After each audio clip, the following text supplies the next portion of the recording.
I want you to really hear this before I say anything else. For 40 years I cleaned hotels in America. That's it. That's the whole resume. Stripped beds, scrubbed tubs, hauled carts down long carpeted hallways, the do not disturb signs, the checkout rush, the tips that mostly weren't there. 40 years, and right now, as I'm talking to you, I'm sitting on a 6th-floor balcony in a city called Da Nang on the coast of Vietnam, and there's a woman named Hoa moving through my apartment behind me right now, folding my laundry, and she will not let me touch a thing. And if I lean forward just a little, I can see my Guz Beach, this long white sweep of sand that Forbes once called one of the most beautiful on the planet, going pink in the morning light. And the thing that wakes me at 5 most mornings, before the sun's even up over the sea, is one stubborn question. How is this the same life? How did the same man who cleaned up after everybody for 40 years end up being the one who gets cleaned for? Because for most of those 40 years, I figured that cart was as high as a man like me was ever going to get, and I believed it so completely, it almost makes me angry now. So let me back up, because nothing makes sense if I just drop you in the middle. My name's Earl. I grew up in Gary, Indiana, the kind of place where the mills left and the whole town just held its breath for 30 years. My father worked the line until there wasn't a line, and my mother cleaned houses for the families across town and came home with her hands cracked and red.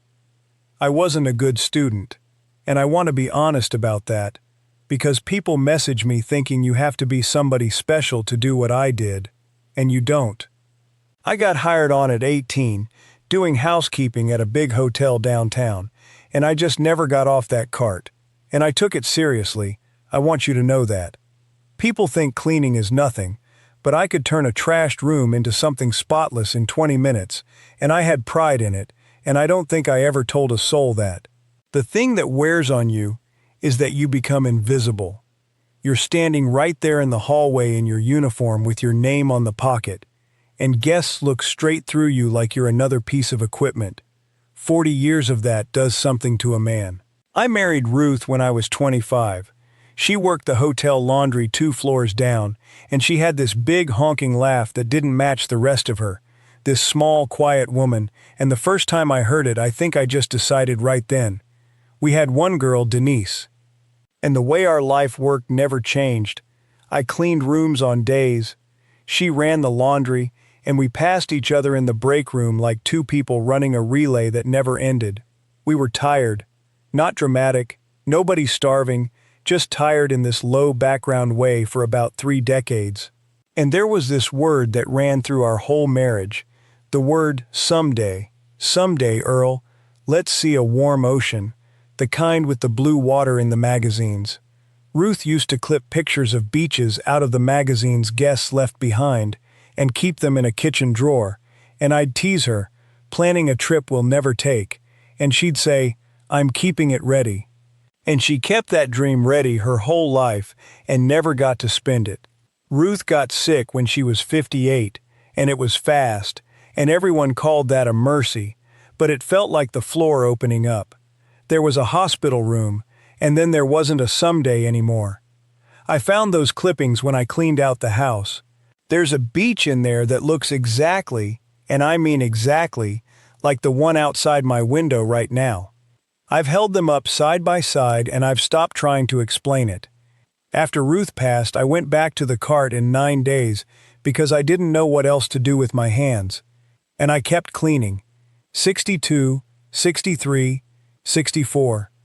Denise was grown and out in Houston with a little one of her own, and the house was enormous and silent, and I'd come home and sit at the same kitchen table where Ruth used to clip her pictures and drink coffee in a house with nobody in it. And I figured I'd clean till my knees quit, retire on Social Security and almost nothing else, and taper off quiet in the Indiana cold. Let me tell you what changed, because it's almost embarrassing how small it was. There was a maintenance guy at the hotel named Ray, retired a couple years back, and he came by one afternoon to say hello, and he had this tan, this ridiculous February tan. And I said, "Ray, where the hell have you been?" And he laughed and said, "Earl, I live in Vietnam now." And I laughed too, like he'd said the moon. But he sat down and started telling me numbers, and he wasn't bragging. That's the thing. The good ones never sell you. He said his apartment near the beach ran him about $350. He said a real bowl of noodles cost $1 or $2. And then he said the thing that stuck in me sideways. He said, "Earl, I got a woman who cleans for me, and I pay her good, and it still costs less than my old cable bill. A man who cleaned for other people his whole life, getting cleaned for." And something happened in my chest I can only call the cart turning into a door. That night I couldn't sleep.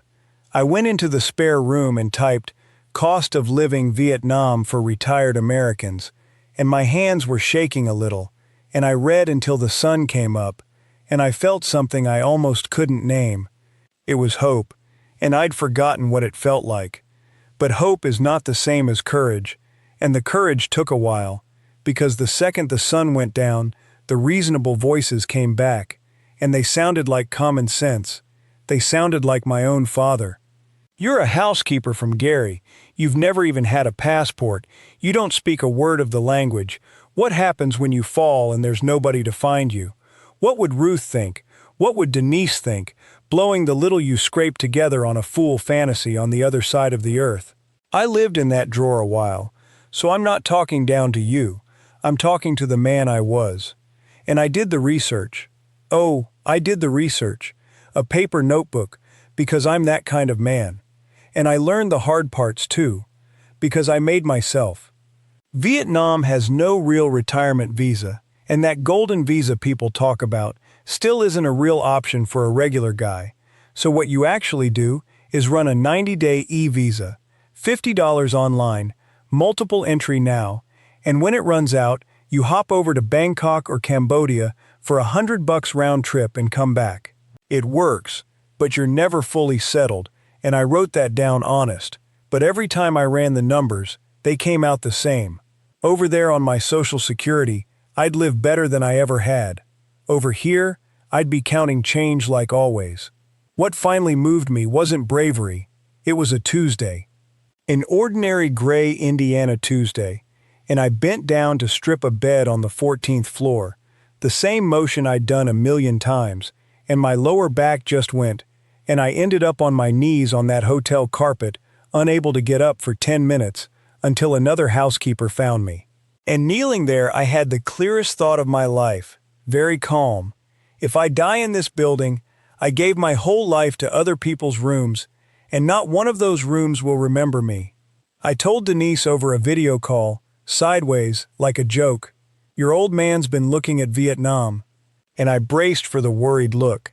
Instead, she got quiet and said, "Dad, when's the last time you sounded excited about anything?" And I didn't have an answer. And then she said the thing that broke me. She said, "I'd rather have a happy dad on a video call than a sad one down the street."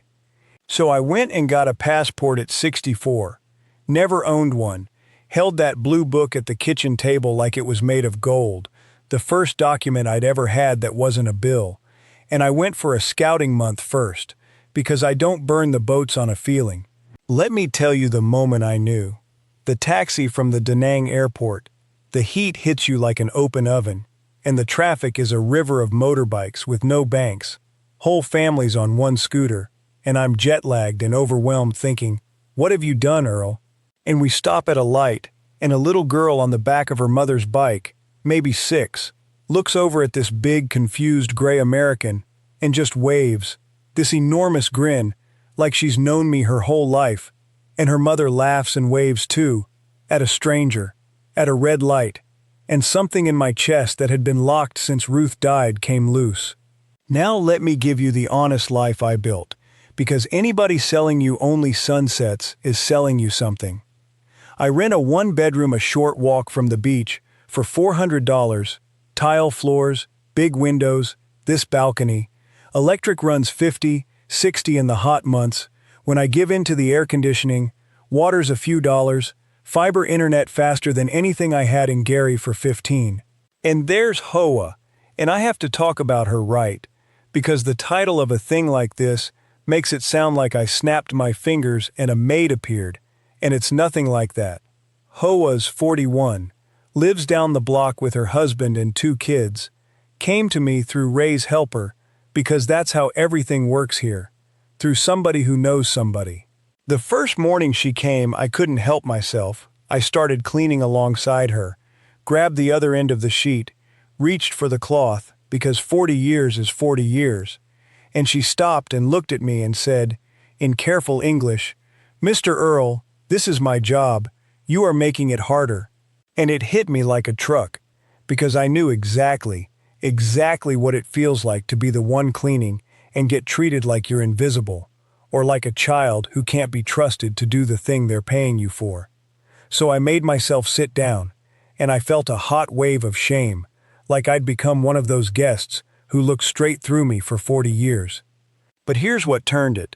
I pay Hoa well above the going rate, and a bonus at the new year, and when her boy needed dental work, I covered it, and it cost me about one old cable bill, and that money is putting her daughter through her first year of nursing school. And I realized I wasn't a guest looking through her. I was a man who knew exactly what that work was worth, because I'd done it for 40 years, and I was finally able to pay it right and treat the person doing it the way I always wished somebody had treated me. My whole month, everything in, rent and Hoa and food and the little motorbike and a few beers on the beach at sunset, lands around $1,100, and my Social Security covers it with room to spare. Now the hard parts, straight. The dry season heat flattens you. The rains from about September flood the streets in 20 minutes. The visa runs never fully stop being a headache, and the language, the tones, defeated me completely. I'm a clumsy old study. Healthcare surprised me the good way. A chest scare, a year in, got me a doctor in 20 minutes, an X-ray, an EKG, antibiotics, the whole thing about $60 cash. And I carry a plan now for a little over $100 a month. But for anything truly serious, a lot of folks fly to Bangkok, and you'd be a fool to ignore that at my age. And there's a loneliness that comes in waves. Nights on this beautiful balcony as alone as I've ever been, missing Ruth so bad I can't breathe. Because the view doesn't fix that, you bring your grief with you. It just gets to sit somewhere prettier. People ask if I have regrets, and I've got exactly one. It's not that I came, it's that I waited. I want to reach back through time and grab that tired man on his knees on the hotel carpet and shake him and tell him the ocean doesn't check your uniform. It doesn't care that you cleaned up after strangers for 40 years.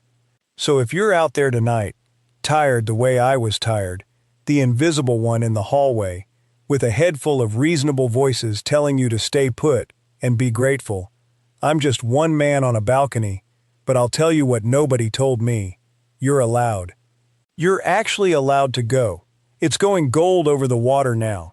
In a little while, Hoa's husband is going to putter by and honk hello, and Ray's coming up for some of the noodles I learned to make, and I'm going to sit here a while longer, in the life I almost talked myself out of. The man who cleaned hotels for 40 years, 6 floors up, finally letting somebody clean for him, looking out at the ocean Ruth always wanted to see. I carried you here, I tell her. We finally got to our someday, and I promise you, whoever you are, you're allowed to go too.